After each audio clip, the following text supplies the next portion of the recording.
warahmatullahi wabarakatuh. Kami dari kelompok Lovely Beauty yang beranggotakan Revina Anggraini, Miftahul Salsabila, dan Ogi Oktaviani akan memberikan informasi mengenai perkembangan pendistribusian vaksin COVID-19 di Indonesia. Perkembangan pendistribusian vaksin COVID-19 di Indonesia. COVID-19 adalah virus yang bermula di Wuhan, Cina. Virus ini mulai menyebar di Indonesia dari bulan Maret hingga sekarang. Banyak cara yang dilakukan pemerintah untuk mengurangi penyebaran virus ini. Salah satunya dengan menyediakan vaksin. Pemerintah Indonesia rencananya akan mendatangkan 3 vaksin virus corona asal Tiongkok pada awal November 2020. Vaksin tersebut adalah CanSino, Sinovac Biotech, dan Sinopharm.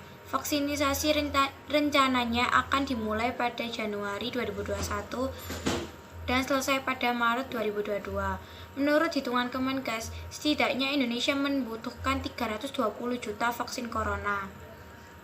Dalam jumlah itu terdapat 5 kelompok yang menjadi prioritas utama vaksin tersebut, yaitu yang pertama garda terdepan, meliputi medis dan paramedis kontak tracing, pelayanan publik termasuk TNI atau Polri, dan aparat hukum. Kelompok ini diperkirakan berjumlah 3,4 juta orang dan membutuhkan vaksin 2 kali lipat dari jumlah orang. Yang kedua, masyarakat, tokoh agama atau masyarakat, perangkat daerah dari RT atau RW hingga kecamatan, sebagian pelaku ekonomi, populasi kelompok sekitar 5,6 juta orang dan membutuhkan vaksin 2 kali lipat dari jumlah orang. Yang ketiga, seluruh tenaga pendidik dari PAUD hingga perguruan tinggi. Kelompok ini menyasar sekitar 4,3 juta orang dan membutuhkan vaksin 2 kali lipat dari jumlah orang. Yang keempat, aparatur pemerintah, mulai dari pusat, daerah, dan lembaga legislatif atau DPR. Kelompok ini menyasar 2,3 juta orang dan membutuhkan vaksin 2 kali lipat dari jumlah orang.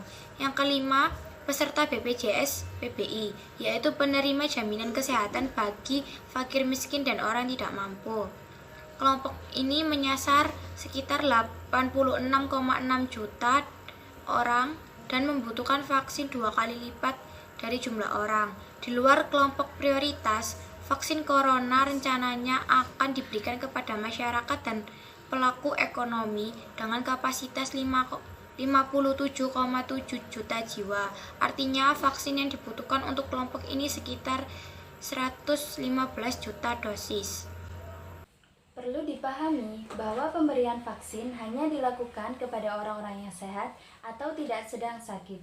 Karena orang yang sehat bisa memicu kekebalan tubuh. Tujuan vaksinasi adalah menekan jumlah angka kesakitan atau persentase penduduk yang memiliki keluhan kesehatan.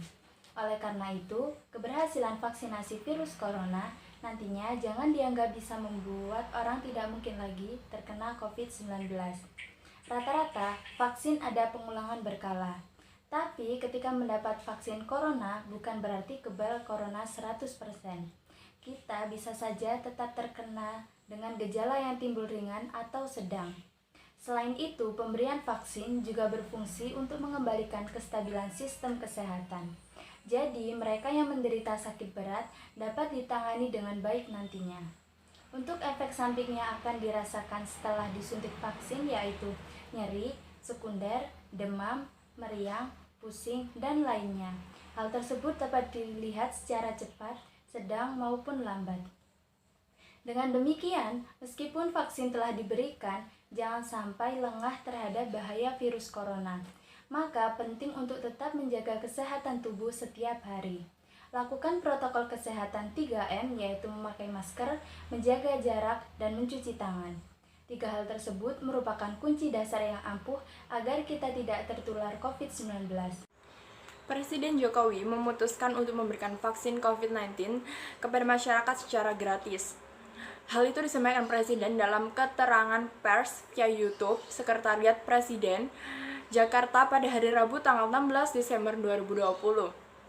Setelah menerima banyak masukan dari masyarakat dan kalkulasi ulang, hitung ulang mengenai keuangan negara, saya sampaikan vaksin COVID-19 untuk masyarakat adalah gratis, ujar Presiden Jokowi.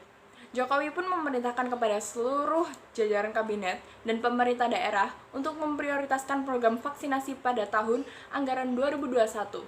Selain itu, Jokowi pun menyatakan telah memberikan instruksi kepada Menteri Keuangan Sri Mulyani untuk memprioritaskan dan mengalokasikan anggaran lain terkait ketersediaan vaksin gratis.